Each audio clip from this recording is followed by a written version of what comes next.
अस्सलाम वालेकुम खुशामदीद गाइस, स्वागत है आपका एक और नए वीडियो में। आपके लिए हाजिर हो गया है। मेरा नाम है आदिल और मेरे साथ है मिस्टर जाहिद महमूद। और आज हम लेकर आए हैं लोगों की फरमाइश पर बहुत ज़्यादा जो क्वेश्चन आ रहा है लोगों का कि जब हम न्यू वीज़ा अप्लाई करते हैं तो हमें किस किस डॉक्यूमेंट्स की ज़रूरत पड़ती है और हंगरी से कंपनियां हमें क्या क्या प्रोवाइड करती हैं। उसके बारे में मिस्टर जाहिद इन्फॉर्मेशन देना चाहेंगे आपको, तो प्लीज़ मैं राब्ता करना चाहूंगा मिस्टर जाहिद की तरफ से। और कैसे हैं आप? हाँ जी, अल्हम्दुलिल्लाह ठीक ठाक हूँ। जी अस्सलाम वालेकुम जी। अच्छा जी बताइए आप अपने दर्शकों को कि क्या रिक्वायरमेंट रहती है बेसिकली हंगरी में जो लोग यहाँ से अप्लाई करते हैं, क्योंकि थर्ड वर्ल्ड कंट्री जो हमारी हैं एशिया से, जैसे खास करके इंडिया, पाकिस्तान, बांग्लादेश और नेपाल, श्रीलंका से, उनके लिए खास करके जो पेपर भेजे जाते हैं उनके लिए एक वर्क कॉन्ट्रैक्ट, सबसे पहले जो मेन चीज़ है वर्क कॉन्ट्रैक्ट, जो कंपनी एम्प्लॉय के साथ जो कॉन्ट्रैक्ट साइन होता है दोनों के बीच में कि कितने घंटे काम है, कितनी सैलरी होगी, रहना किधर है, खाना क्या है, पीना क्या है, हर चीज़ है, और जॉब क्या होगी, काम क्या होगा, ये हो गया वर्क कॉन्ट्रैक्ट।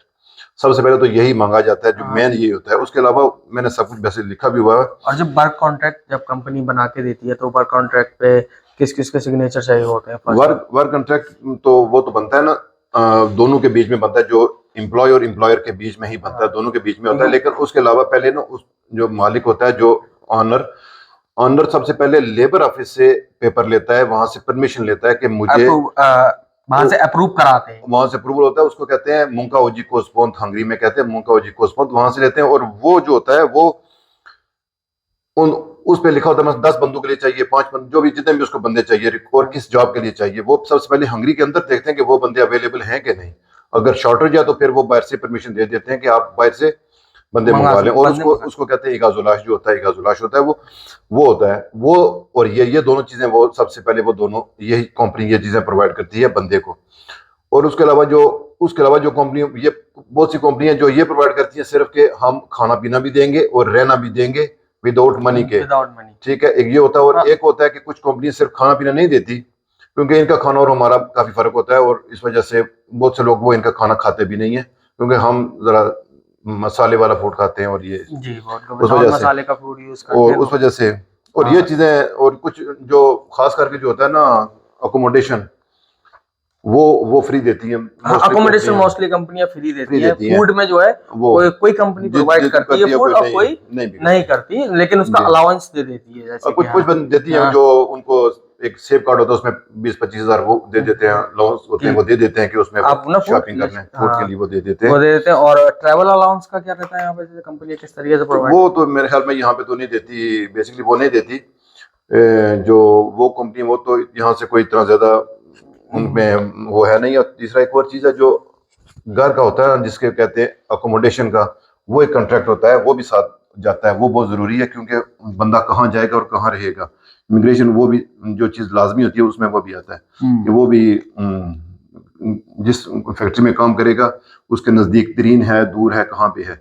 और वो जो वर्क कॉन्ट्रैक्ट है वो भी देखा जाता है कि मालिक के नाम पे है, रेंटेड है, किस तरह, वो देखा जाता है। ये चीजें एम्बेसी बेसिकली जब ये कोई भी कंपनी जब लेबर ऑफिस से अप्रूव करके लाती है तो बेसिकली ये सारा प्रोसेस पहले ही हो चुका होता है। बस जो अब कॉन्ट्रैक्ट पेपर और एग्रीमेंट जब वर्कर को प्रोवाइड किया जाता है कंट्री में, तब बस फॉर्मेलिटीज रह जाती हैं कि उसका वीजा अप्रूव करना है या नहीं करना, क्योंकि उनको फिर यहाँ देखना होता है कि वो वर्कर जो है स्किल वर्कर है या नॉन स्किल वर्कर है।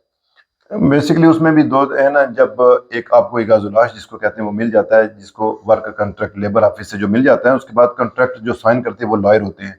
लॉयर अपना अपना उसका भी होता है, एक पेपर होता है जो लॉयर के साथ भी साइन होता है, एग्रीमेंट होता है कि लॉयर आपका केस देखेगा, ठीक है, पावर ऑफ अटॉर्नी जिसको कहते हैं, वो भी साथ होता है। और ये दोनों इकट्ठे होते हैं, दोनों कॉन्ट्रैक्ट वकील ही जो होते हैं वो लॉयर ही साइन कराते हैं उस बंदे से। और जब वो भेजते हैं ना उस बंदे को, चाहे इंडिया में भेजेंगे जहां या पाकिस्तान में, वो वहां से ही वो बंदा साइन करता है। जी वो साइन करने के बाद ऐसा हो जाता है कि उनके जो डॉक्यूमेंट्स हैं फिर वो वकील हैंडल कर सकता है, अथॉरिटी दी जाती है वकील को अथॉरिटी दी जाती है, और वकील ही हैंडल करता है, क्योंकि उसने डेट ली होती है, सब कुछ किया होता है इमिग्रेशन से, और वहाँ दिल्ली एम्बेसी से या इस्लामाबाद एम्बेसी से, वहां से ही वो करते हैं सब कुछ। और वो वहां पे ही पेपर सारे जमा हो जाते हैं।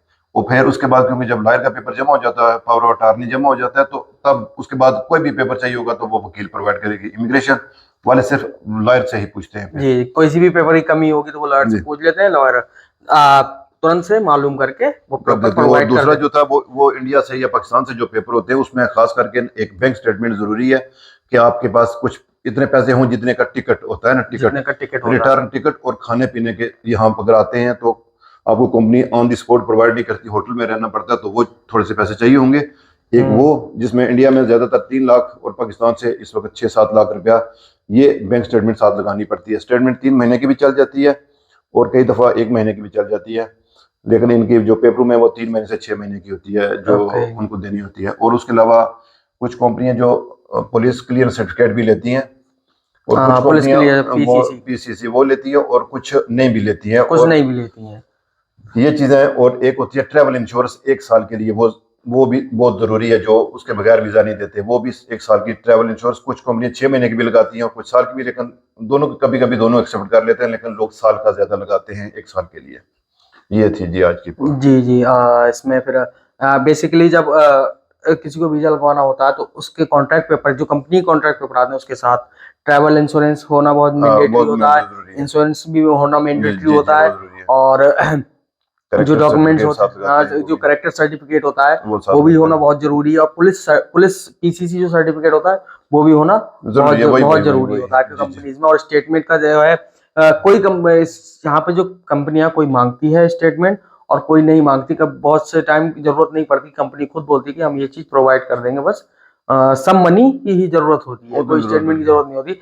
बेसिकली जब ये सारा प्रोसेस हो जाता तो ये भी बहुत सवाल आया हुआ है आपके चैनल पे, यहाँ पे हमारे चैनल पे आया हुआ कि वीजा में टाइम कितना लगता है, कि वो प्रॉमिस तो 90 डेज का करती है और 70 to 90 डेज इतना ही करती है, लेकिन जब कोई पेपर मिसिंग होता है, कई दफा मिसिंग पेपर मांग लेते हैं कि ये पेपर साइन नहीं हुआ, तो फिर 1 महीना और डिले कर देते हैं, फिर कई दफा 100 दिन भी कर देते हैं, 120 दिन भी कर देते हैं। लेकिन पिछले अभी तो कई लोगों के ऐसे हैं जिन्होंने अक्टूबर में दिए था, अभी तक उनको मिले, उनको 4-4 महीने भी हो चले हैं।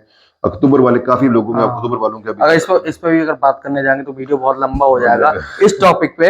जो है हम बात जो वीजा की जो टॉपिक है ना, वीजा कितने टाइम में लगता है, इसमें हम नेक्स्ट वीडियो में बात करेंगे, क्योंकि उसमें बहुत सारी चीजें हैं, बहुत सारी चीजें हैं जो हमें बात करने के लिए हैं उसमें, क्योंकि ये हम नेक्स्ट वीडियो में बात करेंगे। अभी के लिए इतना ही रहने देते हैं। बाकी आपको इन्फॉर्मेशन मिल गई होगी कि वीजा लगवाने के लिए क्या क्या डॉक्यूमेंट्स मैंडेटरी होते हैं और क्या क्या डॉक्यूमेंट्स जरूरी होते हैं। तो चलिए मिलते हैं आप लोगों से नेक्स्ट वीडियो में। तो चैनल को सब्सक्राइब करें और लाइक करें।